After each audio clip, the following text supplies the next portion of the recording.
Escucha. Imagina que mañana estalla una guerra, no en el cine, no en un videojuego, en tu país. ¿Qué es lo primero que desaparece de las tiendas? ¿Qué le pasa al precio de la gasolina? ¿Por qué de repente tu dinero vale menos? Las guerras no solo matan personas, matan economías, pero, y aquí está la parte que nadie te cuenta, a veces también las crean. Hoy vamos a explorar cómo los conflictos bélicos han moldeado el mundo económico tal como lo conocemos. Datos reales, casos históricos, y alguna que otra paradoja que te va a dejar con la boca abierta. Antes de hablar de dinero, hablemos de algo más frágil todavía. La confianza. Una economía funciona porque millones de personas confían en que mañana las cosas seguirán funcionando más o menos igual. Confían en que el dinero en su bolsillo servirá para comprar pan, que el banco no cerrará, que su trabajo seguirá existiendo. Cuando estalla una guerra, esa confianza se evapora en cuestión de horas. El 1 de septiembre de 1939, el día que Alemania invadió Polonia, los mercados financieros europeos colapsaron antes incluso de que sonara el primer disparo en el frente. Los inversores no esperan, huyen. Y lo mismo pasó el 24 de febrero de 2022, cuando Rusia invadió Ucrania. En las primeras 48 horas, el rublo perdió el 30% de su valor. 30%, en 2 días. ¿Por qué? Porque los mercados no valoran lo que existe hoy, valoran lo que creen que va a existir mañana. Y cuando hay una guerra, nadie sabe qué va a existir mañana. Eso lo cambia todo.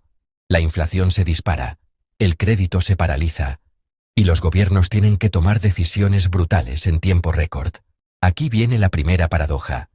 Las guerras destruyen, pero también construyen, al menos en el corto plazo.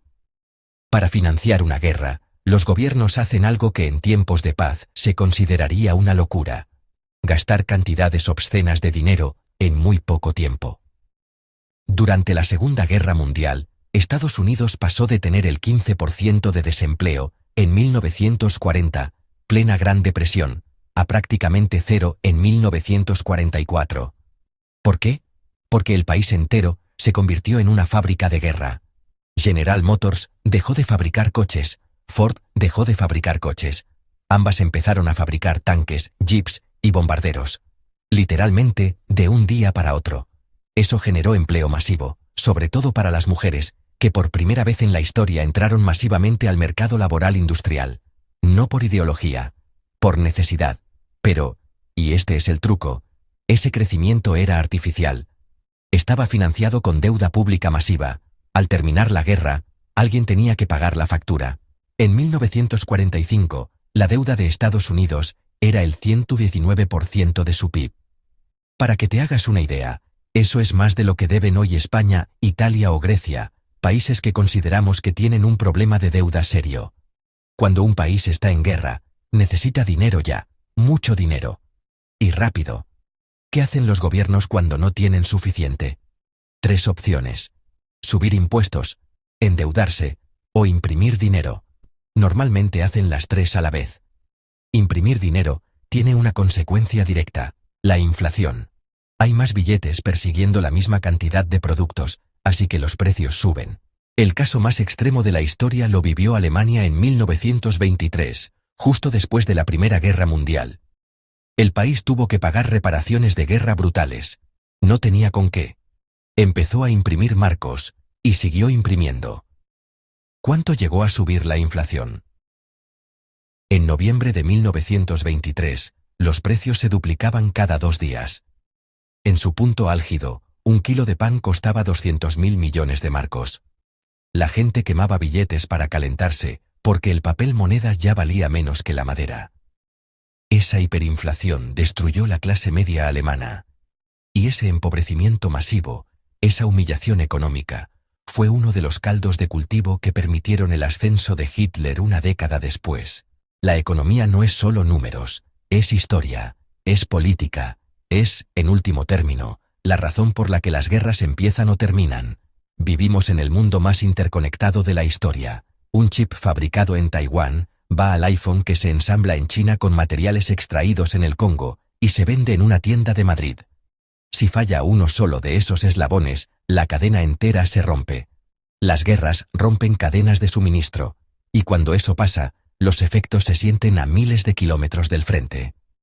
Cuando Rusia invadió Ucrania en 2022, los dos países representaban juntos el 30% del trigo mundial exportado. De un día para otro, ese trigo dejó de llegar. Resultado: el precio del pan subió en Egipto, en Líbano, en Etiopía.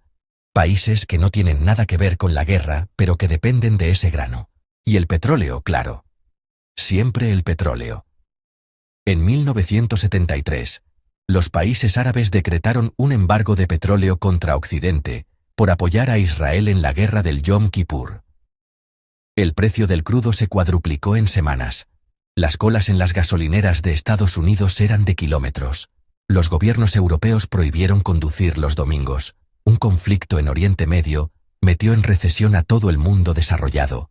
Eso es el poder de los recursos estratégicos, y es la razón por la que muchas guerras, si rascas un poco, tienen petróleo, gas o minerales en la raíz. Y ahora viene la parte incómoda. La parte que los libros de historia suelen pasar rápido. Hay países que se benefician económicamente de las guerras, siempre que no sean ellos los que estén en llamas. Durante la Primera y Segunda Guerra Mundial, Estados Unidos tardó años en entrar en los conflictos. Mientras tanto, vendía armas, munición, alimentos y ropa a los aliados. Se enriqueció enormemente antes de disparar un solo tiro. Al terminar la Segunda Guerra Mundial, Europa estaba en ruinas, su industria destruida, sus ciudades bombardeadas, y Estados Unidos tenía el 50% del PIB mundial. 50%, para un solo país. Eso no fue un accidente.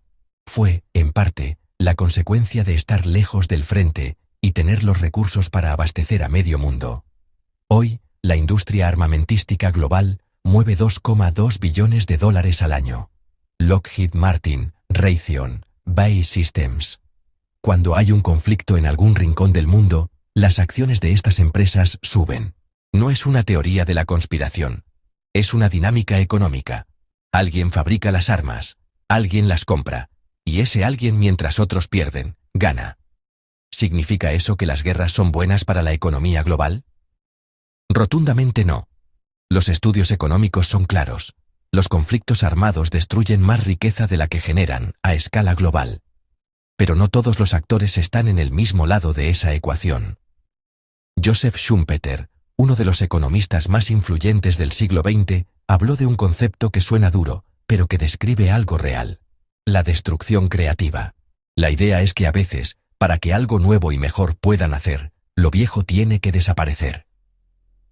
Alemania en 1945 era un campo de escombros, sus ciudades arrasadas, su industria paralizada, más de 7 millones de muertos.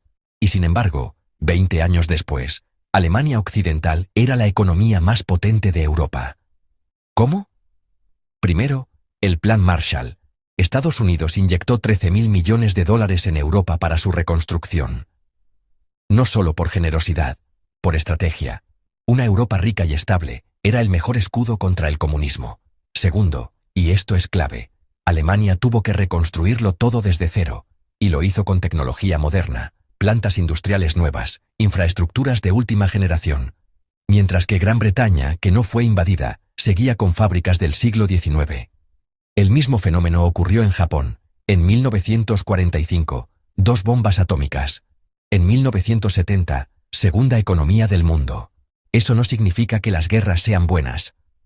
El coste humano es incalculable. Pero sí significa que las sociedades tienen una capacidad de resiliencia que a veces sorprende incluso a los economistas. Las guerras son, ante todo, tragedias humanas. Pero si queremos entender el mundo en que vivimos, por qué hay países ricos y países pobres, por qué los precios suben y bajan, por qué la geopolítica importa, necesitamos entender cómo los conflictos han moldeado la economía global. Hemos visto que las guerras destruyen la confianza, disparan la inflación, rompen el comercio mundial y generan deudas que tardan generaciones en pagarse. Pero también hemos visto que pueden acelerar la industrialización, crear nuevos equilibrios de poder y a veces, paradójicamente, sentar las bases de una reconstrucción mejor que lo anterior. Lo que está claro es esto: la historia económica sin las guerras no existe. Y las guerras sin consecuencias económicas, tampoco. Si este vídeo te ha hecho pensar, dale al like. Si quieres que sigamos explorando cómo la historia mueve el dinero, suscríbete. Y cuéntame en los comentarios: ¿crees que las guerras actuales están cambiando la economía global tal como la conocemos? Nos vemos en el próximo video.